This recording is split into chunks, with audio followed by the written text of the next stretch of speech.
Hello guys, कैसे हैं आप सब लोग। रिवेंज सीकर की एपिसोड 02 के साथ हाजिर हूँ। अगर अभी तक किसी ने मेरे चैनल को सब्सक्राइब नहीं किया हुआ तो चैनल को सब्सक्राइब कर दे, वीडियो को लाइक और शेयर कर दे, शुक्रिया।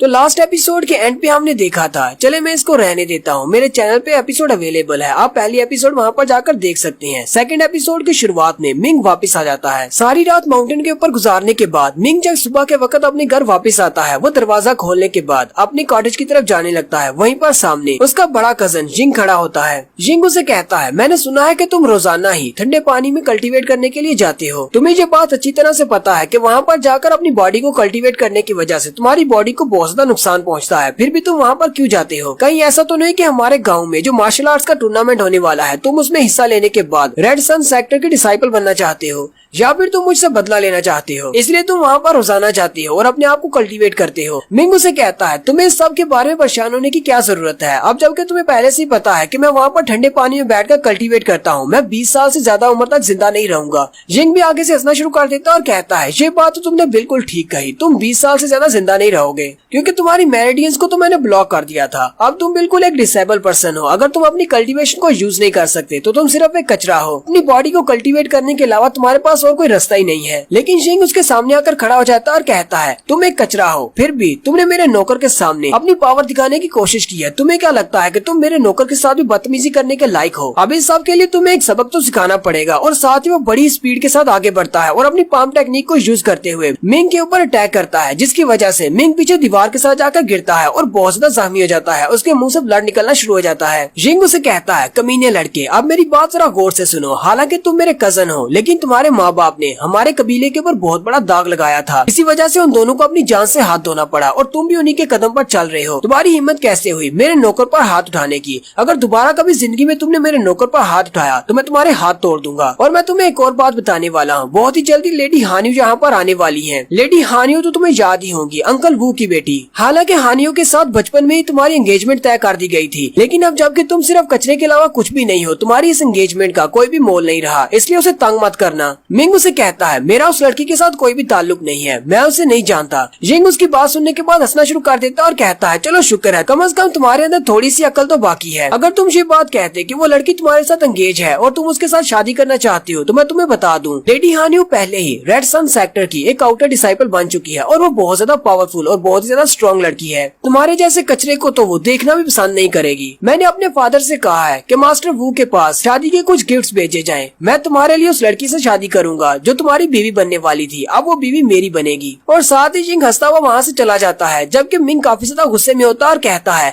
मैं तुम्हें इस बार एक बहुत बड़ा सरप्राइज देने वाला हूँ, तुम मुझे बहुत ज्यादा वीक समझ रहे हो। मिंग उसी वक्त बिमिंग से पूछता है, बिमिंग, क्या तुम्हारे पास ऐसा कोई शॉर्ट तरीका है जिसकी मदद से मैं जिंग से बहुत ज्यादा अच्छा बन जाऊँ, और वो भी सिर्फ शॉर्ट टाइम में? बिमिंग उसे कहती है, हाँ एक तरीका तो है, लेकिन मुझे नहीं लगता कि तुम उस तरीके को अपना पाओगे, वो बहुत ज्यादा पावरफुल और बहुत ज्यादा डेंजरस है। मिंग उसे कहता है, तुम्हें ये बात अच्छी तरह से पता है कि मैं आइसी वाटर के अंदर बैठकर अपनी बॉडी को कल्टीवेट करता रहा हूँ, उससे ज्यादा खतरनाक और कौन सा तरीका हो सकता है? चलो जल्दी से मुझे बताओ, वो कौन सा तरीका है? बिमिंग उसे कहती है, वो भिखारी जो कि तुम्हारी बॉडी को तुमसे छीनना चाहता था, उसने एक बहुत ही स्पेशल टेक्निक को चोरी किया था, जिसको फ्लैश फुटवर्क टेक्निक कहा जाता है। उसने उसी टेक्निक को यूज करते हुए बहुत सारे मास्टर से अपनी जान बचाई थी, क्योंकि उसकी टेक्निक इतनी ज्यादा स्ट्रॉन्ग थी कि वो एक फ्लैश की तरह आंखों के सामने से भाग जाता था। उस फुटवर्क टेक्निक का नाम हीवन स्ट्राइकिंग फुटवर्क है। अगर तुम उसको सीख लेते हो तो तुम्हारी स्पीड इतनी ज्यादा हो जाएगी कि कोई भी तुम्हें पकड़ नहीं पाएगा। ये जिंग तो तुम्हारे सामने कुछ भी नहीं, लेकिन इसको प्रैक्टिस करने के लिए सबसे पहले तो तुम्हें अपनी की कल्टीवेशन की बेस को बनाना होगा, क्योंकि मेरिडियंस के कट होने की वजह से तुम्हारी बॉडी के अंदर जरा भी की नहीं बची, और अपनी बॉडी के अंदर की को कल्टीवेट करने के लिए तुम्हें 49 दिनों के लिए भूखे प्यासे रहना होगा। मिंग उसकी बात सुनने के बाद अपने ही कमरे में कल्टीवेट करने के स्टेज में बैठ जाता है, और वो भी भूखा प्यासा, वो कुछ भी नहीं खाता, हालांकि उसके पेट के अंदर से आवाजें निकल रही होती है। बिमिंग उससे कहती है, अगर तुम भूख की वजह से मरना नहीं चाहते तो तुम्हारी बॉडी के अंदर ब्लेसिंग पिल की वजह से जितनी भी डेविल्स की आत्माएं हैं उन सभी की एनर्जी को कंज्यूम करो, इससे तुम जिंदा रहोगे। मिंग उसे कहता है, ठीक है, मुझे तुम्हारी समझ आ गई।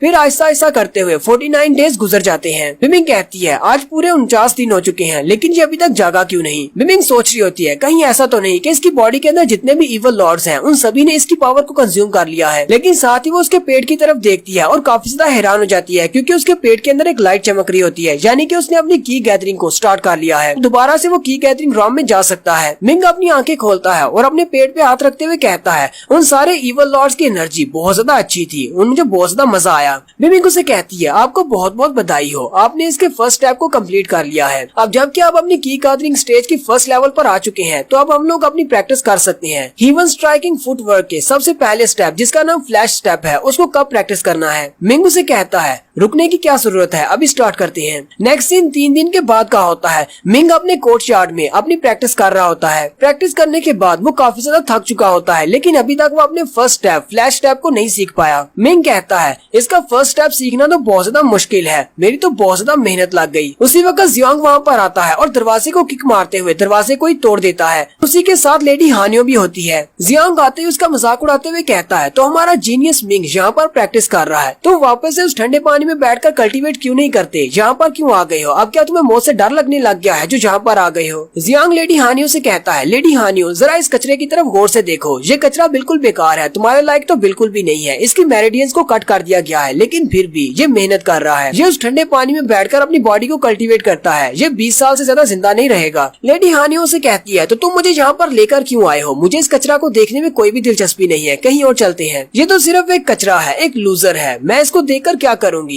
चलो यहाँ से चलें। जियांग उसे कहता है तुम्हें इस बारे में गुस्सा होने की क्या जरूरत है, ये बात मैं अच्छी तरह से जानता हूँ कि जब तुम दोनों ही पैदा हुए थे तभी तुम दोनों के घर वालों ने फैसला किया था कि तुम दोनों की शादी की जाएगी। मैं तुम्हें यहाँ पर इसलिए लेकर आया हूँ ताकि तुम इस कचरे के सामने ये बात इसे कह दो कि तुम इससे शादी नहीं करोगी, ताकि फ्यूचर में तुम्हें कोई भी मसला फेस करना ना पड़े। यहीं पर इसको ना बोल दो, ये सिर्फ एक कचरा है, ये तुम्हारे लायक नहीं है। लेडी हानियो से कहती है तुम्हें लगता है मेरी बहुत ज्यादा फिक्र हो रही है, इसलिए तुम मुझे यहाँ पर लेकर आए हो, तुम्हारा बहुत बहुत शुक्रिया। जियांग उसे कहता है तुम्हें सिर्फ एक बार सर हिलाना है और इसे कहना है कि तुम इससे शादी नहीं करोगी, बाकी सब मैं संभाल लूंगा। और साथ ही जियांग उसे कहता है मिंग जी क्या तुमने मेरी बात को गौर से सुना, आप जल्दी से जाकर एक पेपर लेकर आओ और उसके ऊपर लिख कर दो कि तुम लेडी हानियो का पीछा नहीं करोगे और तुम इस एंगेजमेंट से पीछे हट रहे हो और दोबारा कभी इसको तंग मत करना। मिंग काफी ज्यादा गुस्सा हो जाता है और हानियो से कहता है किसी दूसरे के घर में आकर उसके दरवाजे को तोड़कर बिना इन्विटेशन के अंदर आना, क्या तुम्हारी फैमिली ने तुम्हें यही सब कुछ सिखाया है। लेडी हानियो उसकी बेइज्जती करते हुए कहती है तुम्हारे पास तो तुम्हारे पेरेंट्स भी नहीं है जो तुम्हें मैनर सिखा सके, तुम्हें इस बारे में बात नहीं करनी चाहिए। अगर तुम यह सारी बातें करके मेरी अट्रैक्शन हासिल करना चाहते हो तो तुम बहुत बड़ी गलती कर रहे हो, मुझे तुम्हें कोई भी दिलचस्पी नहीं है। बड़ा जबरदस्त स्टैंस लेते हुए उसे कहती है मैं हानियो कभी भी तुमसे शादी नहीं करूंगी, चाहे मुझे मरना ही क्यों ना पड़े, चाहे तुम इस दुनिया के आखिरी मर्द ही क्यों ना हो, तुम्हारे जैसे कचरे के लिए गली की भिखारन है, उससे जाकर शादी करो। मिंग उसकी बातें सुनने के बाद हंसना शुरू कर देता और कहता है तुम्हें क्या लगता है कि तुम इस दुनिया की सबसे खूबसूरत लड़की हो, मैं तुम्हारी अट्रैक्शन पाने के लिए ये सब कुछ क्यों करूंगा। मुझे लगता है कि तुम अपने बारे में कुछ ज्यादा ही सोच रही हो। पहली बात तुम तो इतनी खूबसूरत हो ही नहीं, और दूसरी बात अगर मैं कोई भिखारी भी होता तो भी मैं तुम्हारी तरफ नहीं देखता, तुमसे शादी करना तो बहुत दूर की बात है। लेडी हानियो को उसकी बात सुनने के बाद बहुत ज्यादा गुस्सा आ जाता है और वो ऊपर की तरफ जंप करते हुए उस पर अटैक करने के लिए आगे बढ़ती हैं। लेडी हानियो अपनी पाम टेक्निक को यूज करते हुए उसके ऊपर अटैक करती है, लेकिन वो अपने फ्लैश टैप को यूज करते हुए साइड पर हो जाता है, यानी उसे डॉज कर लेता है। ये देखकर तो हानियो भी चौंक जाती है, लेकिन साथ ही मिंग उसे जबरदस्त कंधा मारता है जिससे वो पीछे की तरफ गिर जाती है। न सिर्फ वो पीछे की तरफ गिरती है बल्कि पीछे वाली दीवार को भी तोड़ देती है। हालांकि उसने अपनी इर्द गिर्द एक शील्ड बनाई होती है जिससे वो अपने आप को प्रोटेक्ट कर लेती है। जियांग भी ये देखकर काफी ज्यादा गुस्सा हो जाता है और मिंग से कहता है मिंग तुम्हारी हिम्मत कैसे हुई लेडी हानियो पर अटैक करने की। लेकिन जैसे ही वो पीछे की तरफ मुड़ता है मिंग बड़ी स्पीड के साथ अपने फ्लैश टैप को यूज करते हुए उसके करीब पहुंच जाता है।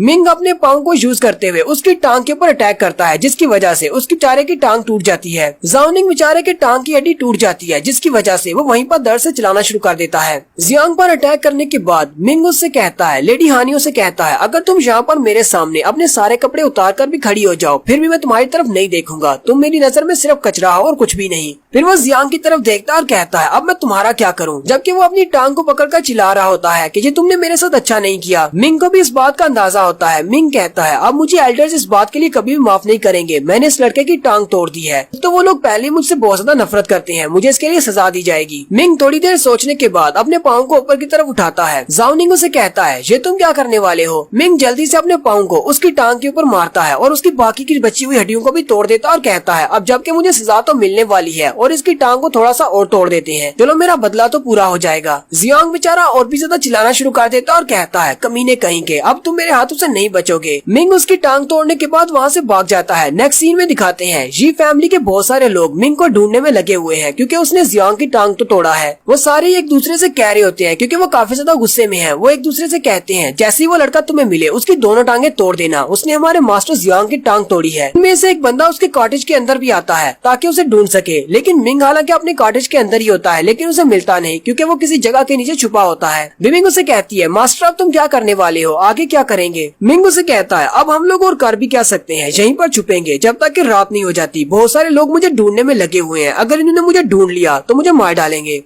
मिंग कहता है, मुझे पहले अपनी पावर को बढ़ाना चाहिए था और उसके बाद जियांग पर अटैक करना चाहिए था। मुझे लगता है कि मैंने बहुत बड़ी गलती कर दी है। बिमिंग उसे कहती है, मास्टर हम लोग यहाँ से भागने के बाद कहाँ पर जाएंगे? मिंग उसे कहता है, ना तो मेरे पास कोई पैसे हैं और ना ही मेरे पास कोई फैमिली रिलेटिव्स हैं। हम लोग सिर्फ जंगल में जाकर छुप सकते हैं। जैसे ही रात होगी हम लोग जंगल की तरफ निकल जाएंगे। और यहीं पर हमारी एपिसोड 02 का एंड होता है। एक्सप्लेनेशन अच्छी लगी हो तो कमेंट करके जरूर बताइएगा। चैनल को सब्सक्राइब कर दे, वीडियो को लाइक और शेयर कर दे। शुक्रिया।